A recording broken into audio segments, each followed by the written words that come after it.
There are so many sides to every person we've had the pleasure to work with. Mm-hmm. Sometimes it's 2D, sometimes it's 3D. Today it's 2Ds. Double D.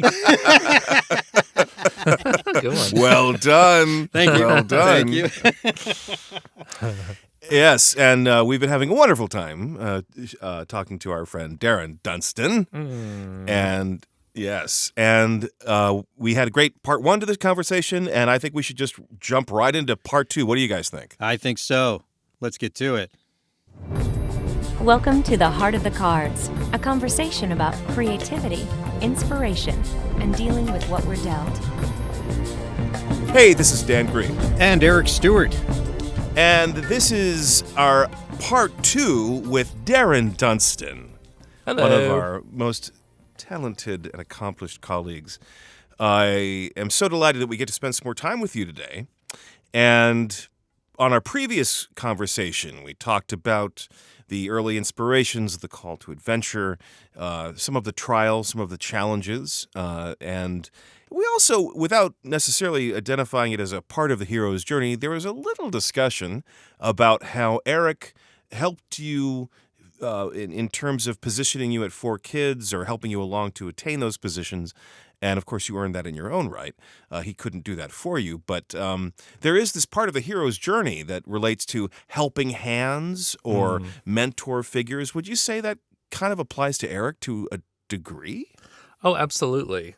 Yeah, and it's a huge theme in my showbiz life, to have people, friends, colleagues that you can rely on, who help shape you, who Eric was the first person I sat in with to learn how to direct, and I'd seen him do it from, me being in the booth, but to also see it from the other side where he's, coordinating with the engineer, adjusting the flap, pacing. Right. I acquired a lot of those skills from him, and then you want to let me plumb that. Let me explore that just a little bit for our listeners. And Eric, you can speak to this too, but of course I want to hear from Darren first. How would you describe the differences between directing a dubbing session versus, I mean, you have background in theater, that's a completely different environment. Yeah. So how would you characterize the differences? I think the major difference, and what I love about it, is that it's one-on-one. Yes, you have an engineer there, but it's really collaborating directly between a director and an actor. And I think as an actor, I work best that way, where there's the layer of wondering what other people are thinking. Self-consciousness is totally gone because there's a huge trust just between you and them. And I think I work best that way as a director too.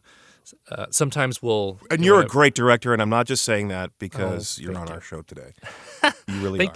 Well, and sometimes they'll want to put a few people in the booth, and I don't mind that. It can be a hoot, but I much prefer to do the one-on-one. Just I think you get a better product that way. So that's the major difference.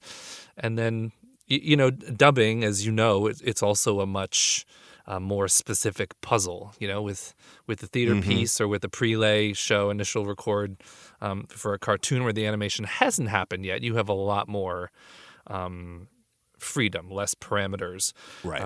With dubbing, you have very specific parameters, the timing of the lip Fitting. flap. Right. Yeah, what were you saying? Oh, just fitting your performance into what you were saying. Feeding off of the facial expression, maybe the actor will give a really fun, zingy B. Arthur dry read of something, but it just doesn't There match. it is. There Golden it is. Girls reference number one. For those of you who are doing the drinking game at home, be careful. But it just doesn't match the facial expression of the character. So we have to. Right. But that can be inspiring. It's less of a bind than it is, I think, an inspiration, something you can feed off of. Mm-hmm. You've actually given me very incredible direction recently in a format that I didn't think that we would ever get to, which was you're giving me ADR direction without me seeing picture. I put a blindfold on you. Yes, exactly. Just to up the stakes. Right. I have no idea where the microphone is, and I've been standing out in the parking lot. He turns you around 3 times, and then you... Yeah, my neighbors are like, why is that guy out in the parking lot yelling something about his Blue Eyes White Dragon? Oh, my God. But the fact that you can describe the visual in a way that an actor can not only hit a mark in terms of timing of the line, but you'll say, oh, and in the middle of that, there's this sort of open mouth thing where it's like an O shape, and then to be able to do that without giving a line reading, that's something that I didn't expect to have to do as an actor. It is a weird new format that happened, as soon as COVID hit. Yep. Especially with Yu-Gi-Oh! And the Konami stuff. And sometimes I feel like I'm a celebrity on $25,000 pyramid, and I'm just yelling out words like yes. Arms, gesturing, flaccid. I'm just like throwing out stuff, and that's funny. But that's it's the current. The current thing, but and kudos to the actors for just sort of trusting or having the imagination to be like, oh, okay, I can picture him raising his arms there, or that's he's tricky. 10 feet away from his scene partner. Stuff like that is it's a fun new element. And I love how sensitive you are to not giving line readings, and I always appreciate that. I can recognize, I think, some of your theater background because you and I didn't do the same kind of theater, but we both did theater. Right. And there's a way you can say things to an actor, and if you're paying attention and you have the good fortune to work with good directors, you pick up on what those phrases are, right? Instead of, just giving a line reading or saying things that aren't really helpful to motivating a performance. Right. I don't know if you guys have probably had this experience where you're working with a director who's, maybe not the most seasoned director, and they think explaining all of the story is what you need to do in your performance, right? And very often the case that, well, that's good information to have. That doesn't necessarily give you what you need to make that moment happen. Right. Sure. And understanding how to speak to each individual person, even with the same That's true. line that you're trying to get out of them. When you learn to speak Golden Girls to Darren. Wow, he's used that in directing me. I mean, that's the shtick that we understand. But yeah, it is.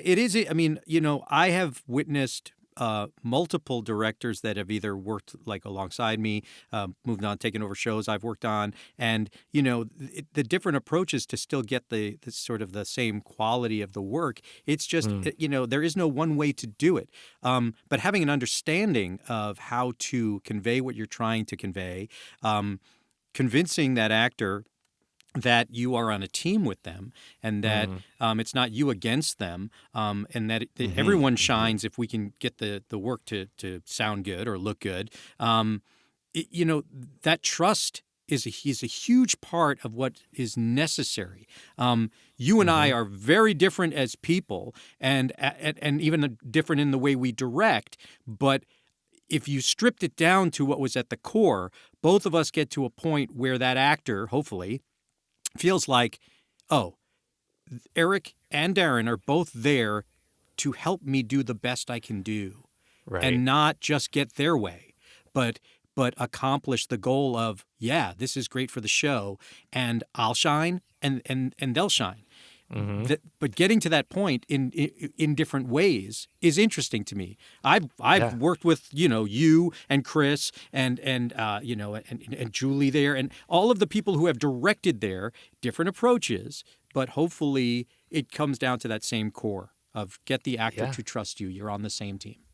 I definitely felt that with you and stole that from you as a director, that there's, number one, we're here to have fun, and like hearing you laugh at the end of a take was like very satisfying, and was helped me to know that I was safe and that I'd entertained you, so that that was important.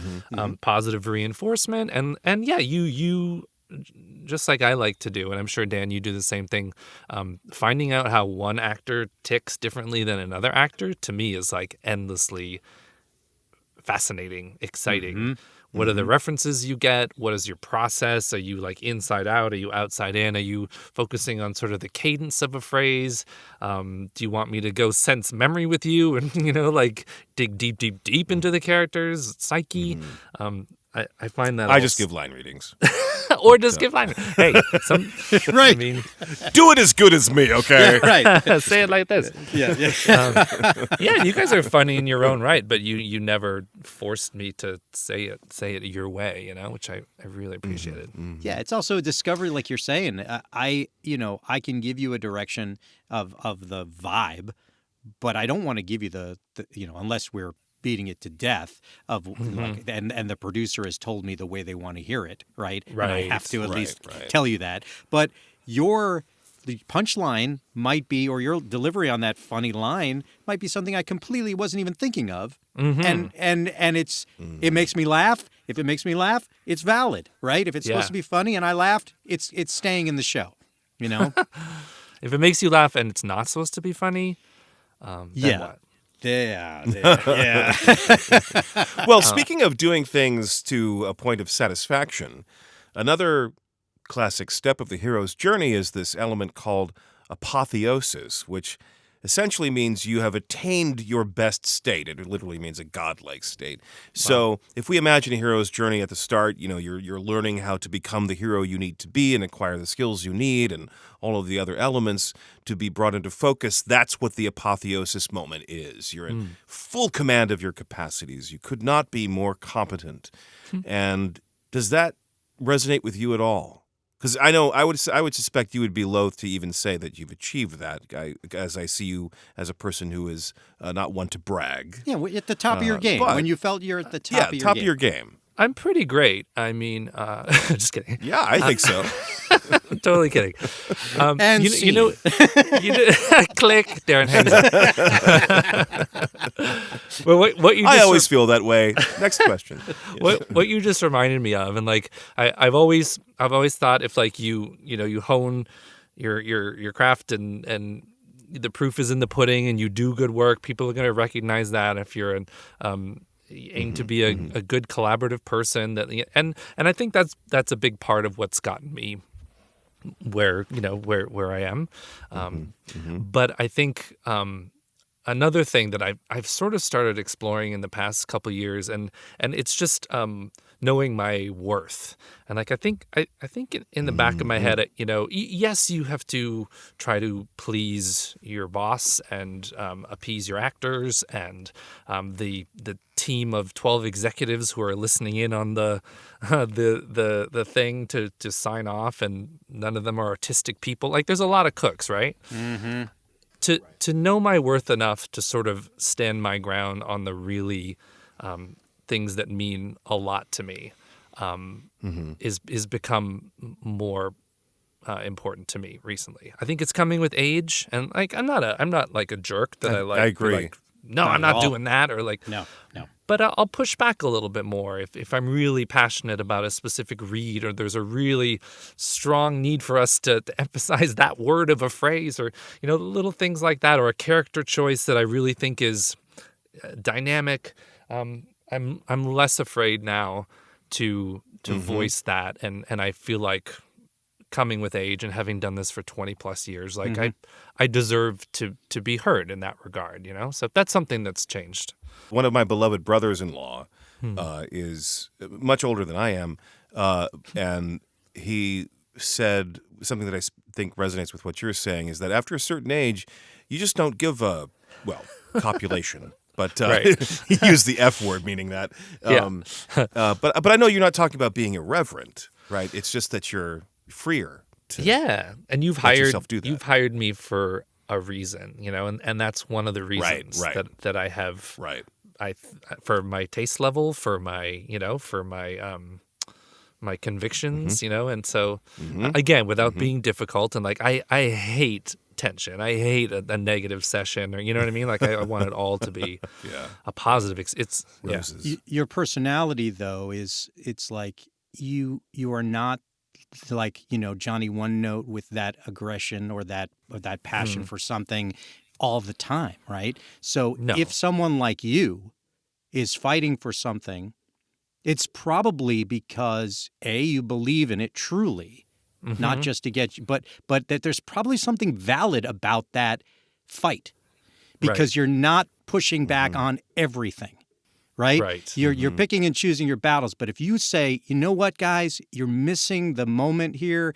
The joke is this, or this is a much better read because of the big picture of what's going on. I truly believe this needs to stay because you haven't done that with every line. I think that makes it more. It's like the boy who cries wolf. It's like, I think you've basically said it's important because I'm not making everything important. So, Absolutely. But that's great that's your moment. I like that's where you are, because yes, I would not think of you being like irreverent or just going like, I don't give a, whatever. That's not you. That's not you. It's more just standing up for the passion of what you believe in. I like that. Thank you. So, Darren, let me drill down a little bit more specifically. So, we're talking about you being a performer, being an actor, and we're talking about you being a director. So, what is one of the most satisfying, to your own evaluation, performances you've given as an actor, and what's one of the things that you've been most satisfied directorially? I mean, acting-wise, there's sort of two worlds. There's the theater world and the voiceover world, and there are a couple theater experiences that pop out as just being extra informative. One of them was I did Sweeney Todd in summer stock, like between right before I moved to New York, and like that was I played Sweeney, so it was like a huge undertaking. A stretch. Just at the moment where I was really, I think, keying into what the heart of acting. It was just a really exciting time.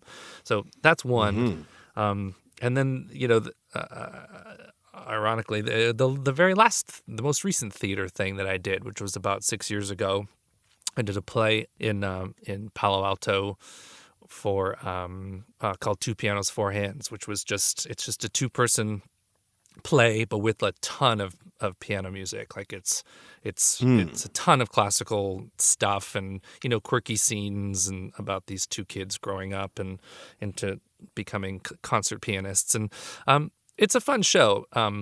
But just conquering that and my fear of piano playing in public was another huge sort of chapter for me. In the same regard, it kind of made me realize I didn't want to leave town for long stretches of time, and that's why it was the last theater thing I did. It was just sort of like, okay, but I think I can put this to bed for a while. But it was a very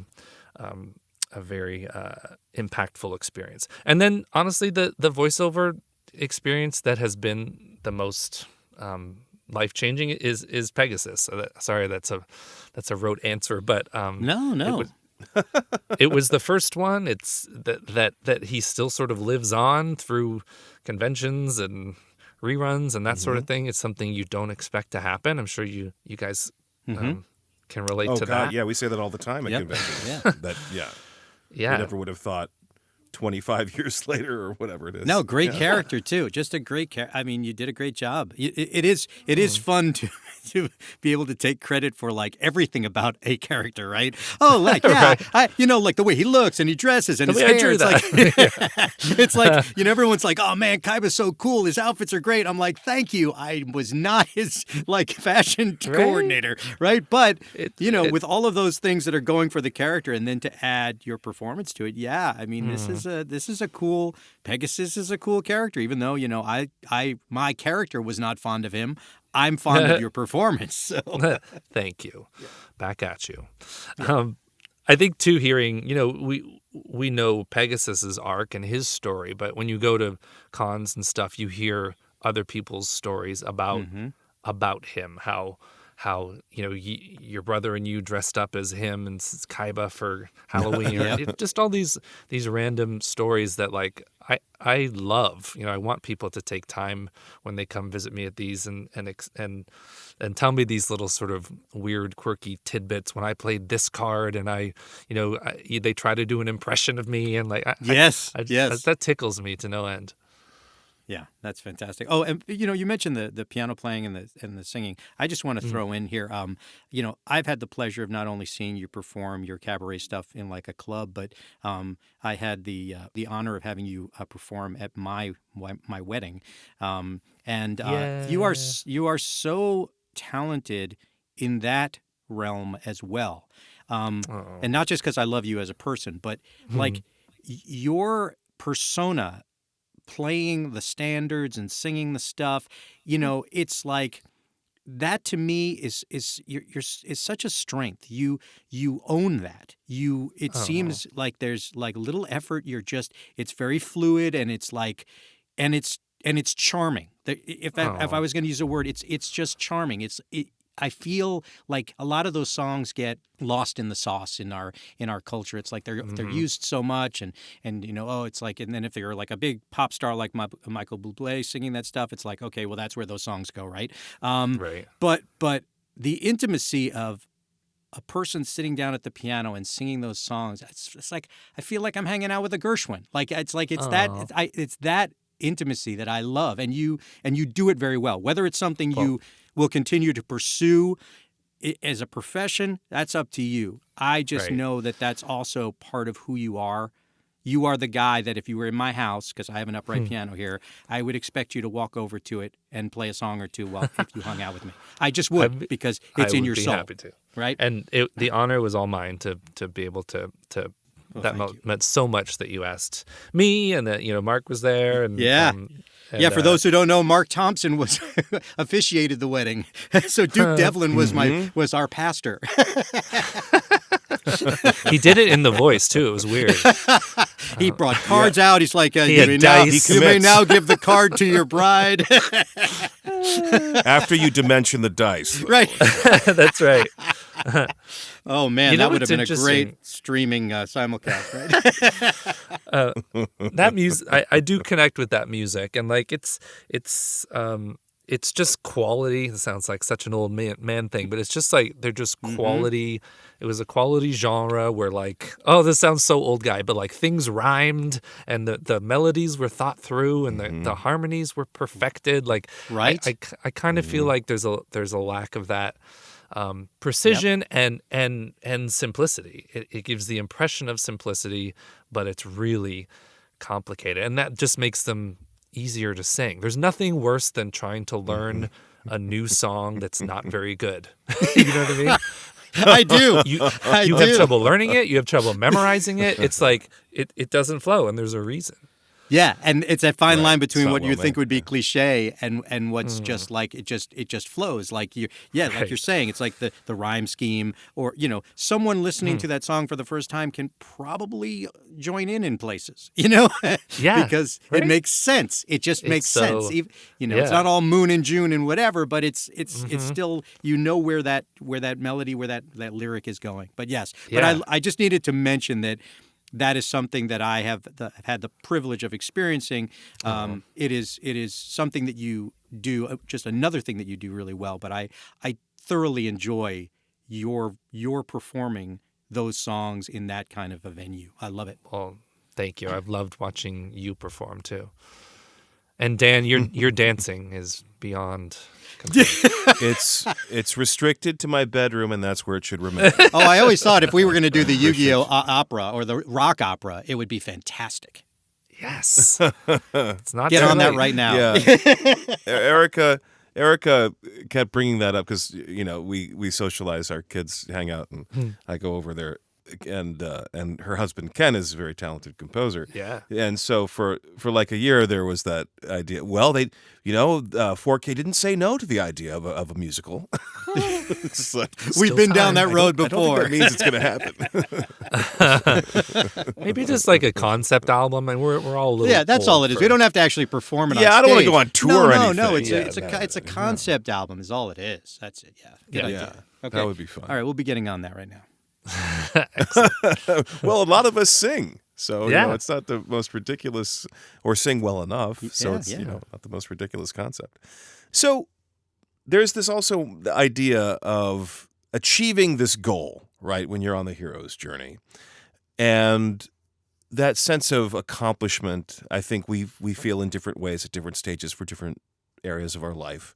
What were some of the things that were the most meaningful accomplishments for you? I think, and you had, this kind of ties into your last question too. You had asked not only performing wise what were impactful experiences, but directing wise. And I never said the directing one. And there was one. That's right. There was one show in particular called Welcome to the Wayne, which few people have heard of. Yeah, and it was on Nickelodeon. And Nickelodeon. yeah, it was sort of the first directing opportunity where I was at Nickelodeon for the very first time and given a really sort of big opportunity. You know what I mean? That people, I was going to phrase it like, people took a chance on me, but that had happened prior and that sort of thing. But this was a genius show, extremely well written, a really solid cast, and kind of just up to me to not mess it up. You know what I mean? Mm-hmm. So that was, I think, great for my confidence. Mm-hmm. I think it caused me to rise to the challenge. I think it informed how I direct other stuff, even dubbing stuff. I think it made me a better teacher. I teach VO stuff on the side, and so that was great for me just as a professional. I think it sort of helped me realize my potential, if I'm saying that right. That's great. And stepping outside of the 4Kids circle, I think, is probably adds to that sense of accomplishment, maybe validation. Sure. I'm not trying to put words in your mouth. No, yeah. I mean, and you're in brand new sort of circles with a different pool of actors. And there was so much that was new about it. And I was still, working on a Yu-Gi-Oh series at the time, so it was kind of best of both worlds. And often my daily routine is a pre-roll, a prelay show and a dubbing show kind of throughout the day. So it kind of makes each day different. Sometimes I'm working on Yu-Gi-Oh, sometimes I'm working on an initial record script. Do you know what I mean by that, where the animation hasn't happened yet? Prelay. Mm-hmm. Yeah. Right. So that's part of the fun of being freelance. So great. Can I ask a non-acting question for a little change up here? I'm just curious because I always like to know what my friends and colleagues do that I might not know that they enjoy doing, as whether it's a creative outlet or I happen to know that you're also a fantastic baker, right? I remember you did that, right? But is there something that the fans or even Dan and I, you could educate us on? Like, tell me something. What does Darren do that has nothing to do with this industry? That's also maybe an outlet, like not necessarily what you do for fun, but what's another passion? Yeah. Is there something else? There is, and it's sort of the craziest thing. I mentioned that my sister and I growing up, that she quickly became the athlete and I was the musician, and in the past couple years I become an athlete. It's even weird to say that word coming out of my mouth, but wow. Okay. A couple years ago, I in the depths of COVID, I decided I had to do something, and I'd always been interested in putting on muscle and maybe changing the way I look or my routine. And I had the time because we're in COVID and I'm recording from home, and there's really no excuse. And so I started working with a trainer and doing weightlifting. Wow. So awesome. Yeah. So it's been 2.5 years maybe of that, where I'll go to the gym 6 days a week and I follow a very specific workout plan with my trainer and a very specific meal macro counting. It's all these things where like actors would talk to me about it and I just sort of I'd like tune out and stop listening to them. Yeah, I'm that guy now. So wow. And it's been great. It's been a really fun quest. It's the hardest thing I've done as far as like perseverance and playing the long game of like wanting results and just having to like be patient and stay the course and Right. you know. So Have you gotten that workout high, that drive that you strive for each time? Like I know when I was like riding my bike and stuff that like it was like I felt like the I had to endorphins? do it every day. Yeah. Right. And Yeah. then and because I needed to hit that euphoric state. Right. Have you gotten to that where you are like you're jonesing to lift? There's moments of that, and every day is different. You know, yesterday was the absolute opposite of that, where I was just dragging, and I knew I had to go down to the gym, and I usually go in the morning, and I'd put it off, and like I'm human, and like my trainers. What? My trainers helped me realize that like he has good and bad days, and often the bad, what starts as a bad workout session, you can end on that high, or sometimes you drag through the whole thing, but at least you did it, you put in the work, and it's so obtuse, like, I don't know if you're like this, but like when I'm directing a cartoon, I see it from the beginning to the end, and it's like however many hours of records, and then it's finished, and I can watch it, and like, it's done. Yeah, it's very satisfying to have. Yeah, it, this is a constant. Not that. Yeah, this is like not that. Yeah, this is a lifestyle change that you've chosen to do. Like if you want to keep it, then you keep doing it. No, I'm impressed. That's well, really and good. I honestly, the times that I've seen you recently, although I haven't seen you in a while, I'm like, Darren looks like he's been working out. Oh, so thank you. It's delivering results. Thank you. It's Which is great. it's been, and like I said, I would never have qualified myself as athletic, but like I guess I am. So, well, there's lots of different kinds of and it's really athletics, great too, that you've so actually you've come up with a plan, that the dedication You got a to trainer. it, the schedule of it. Yeah. And not that this is about me, but when I was talking about the bike riding, like I bought a stationary bike because I would make excuses not to ride my regular bike if it was like a little rainy or it was too hot that day. Sure. Right? Even though I just have to open the garage and just, drive around the block a couple of times, that would be the same workout. I figured if I had the stationary bike, I couldn't make an excuse.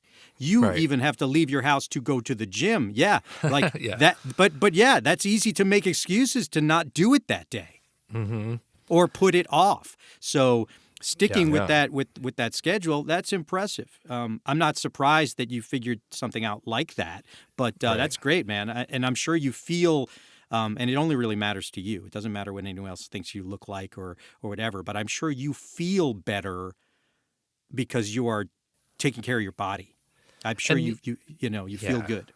And just the peace of mind of, you never know what's going to come along health-wise, but just we are all, I think, in the land of like needing tests and colonoscopies and all these things. That's and like right. the more I can sort of help my body to not feel as decrepit as it actually is, the better. And there's no fear of kicking a ball in the wrong goal when you're at the gym like that. Hey, no. That's Hey, his mom told me that, all right? Bring it, Pat, everybody. I really commend you for this, this undisclosed outlet, and taking care of yourself in that way is great. I'm only a little disappointed that your answer wasn't that you cosplayed it as all four Golden Girls, but maybe you'll consider fitting that in at some point. Oh my gosh. I wish I had some other weird, quirky hobby I could tell you about. But. No, I think that's cool. That was definitely a great. surprise. That's what I wanted. I wanted to be educated, and you educated me. That's very cool. I think it's interesting. So many of us do so many different things that we're known for one thing, but especially with the fans, I just want them to know that there's no one path. There's no one way to do this stuff, and we all have weird different backgrounds and different journeys, and they're all okay. Also, in this podcast, the log line is creativity and inspiration, and of course that gets associated with some form of, artwork, right? Artistic expression, but that's not really all it means. You create your life every day, and you're creating a new you through this weightlifting regimen, right? And that's deeply significant. That certainly as or more significant than even a well-directed episode of a Yu-Gi-Oh show. So, if there is such a thing as more significant than this. I mean, yeah, not to get too deep, but Why not? I kind of feel our whole purpose is to improve ourselves. I feel like that's kind of why we're here, on Earth, and in turn that helps improve other people, and we become better people, which in turn causes other people to be better people, and I think we should never give that up. And I think I'd often focused on the being Canadian, like there's the nice factor and like kindness and like that. Sure. I truly believe that's really ingrained in Canadian culture to be to constantly have these goals to be kinder, nicer, more empathetic, and that sort of thing. Not that Americans don't, but like, and then. But it is different. I'm half Canadian, and there is a different sense. It's it is very different. A cultural sort of expectation, right?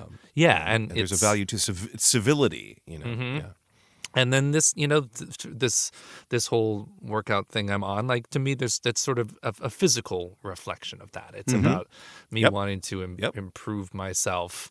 I don't think it's necessarily like enhancing other people's lives, but maybe it is in the fact that you never know, though, Darren. You never know. I mean, somebody might be inspired by that. And it's helping me to be, I think, more of a fully formed person, which probably reflects itself to others. Sure. You know what I mean? Well, if you're in a good place, you're going to give that off as an energy anyway. You just are as a person. There's nothing wrong with making yourself happy so that you can be a happy person to be around. I think that's so true and so much. And yes, you're talking about maybe it's an age thing too. We get to a certain point. I've definitely reached that point where I really just want to do what I love to do, spend time with the people I care about, and that just changes me as well. Well, I have to. We have to work together. But just the fact that has changed my dynamic with other people. Sure, there's people I don't get along with, but they're not part of my life. It's like, right? It's and also that has a completely different framework when you have all this other reference, right? This other relationship to what you're going through. And this not so coincidentally mirrors something Joseph Campbell says about the hero's journey, in that so many people are looking for the meaning of life when he believes that what they're really searching for is a meaningful experience of life. And the point of following the hero's journey, and it applies to everyone, is that if you do not save the world, single-handedly by reforming it, you are, if you follow the hero's path, if you follow your bliss, as he put it, the thing that really speaks to you and enlivens you, you are saving yourself, and that saves the world because you are this better person. And it's exactly what you're saying, Darren. Yeah, so very good. I love that. I think there's a lot of truth to that. I definitely think there's truth to that. Is there anything that you can discuss that you're currently working on that you'd love to at least tease to our listeners? Yeah. Sure. I mean, we've finished the last of the Yu-Gi-Oh! 7's episodes, so they're all complete, and the last chunk of them haven't aired yet. So they will be coming along on Hulu and Disney. What is it? Disney XD, or is that a thing? Disney Plus. There's a plus sign there. Right? I think XD can be found in the Plus. Is an XD? I don't know. Now we're getting into like sine and cosine. You said there would be no math earlier, so come on. It's now. definitely on Hulu. So find it. Watch there it on definitely has been Disney XD, and I believe it's still part of the Plus bundle. Yeah. So there's that, and then we're actually just slowly creeping towards another Yu-Gi-Oh! Series. We haven't really dug into it yet, but there is a new series that's been airing in Japan that we'll shortly be working on. So very exciting. That's very exciting. Yeah. Then there's a couple other things that'll that I can't quite talk about that'll come out next year, but I'll keep you posted. That's great. That's great. Excellent. Very good. Yeah. Well, Darren, thank you so much. Was there anything else that you wanted to share before Thank we you. sign off for this part 2? I love you guys, and I we love love you chatting too. with Love you you, back. and I look forward to seeing you soon, I hope. Yes, we hope so too. Yeah, that'll be awesome. And thank you, Eric, for always being a wonderful part of this conversation. I try. Thank you. And thank you too. you succeed.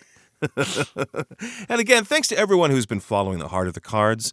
If you're a new listener, we have a lot more episodes, and we can be found on your podcast providers like Spotify and so forth, although I'm continuing to upload our backlog of episodes, but those can be found, and we have a number of episodes with conversations with some of our other colleagues like Darren. And if you find those interesting, we got a lot of those, as well as talking about the hero's journey as it applies to anybody's life. And as always, Eric and I don't presume to know any better than anyone else. No. But we do find it useful to have a conversation and just share some things. And we appreciate you continuing to listen to whatever we have to say, but most especially that you can look forward to an episode of The Heart of the Cards being a conversation about creativity, inspiration, and dealing with what you're dealt.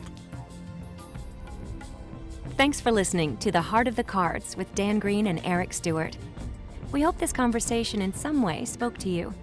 Whatever your journey, we look forward to crossing paths again in the next episode. This is Veronica Taylor, and on behalf of Andromeda Productions, we wish you well.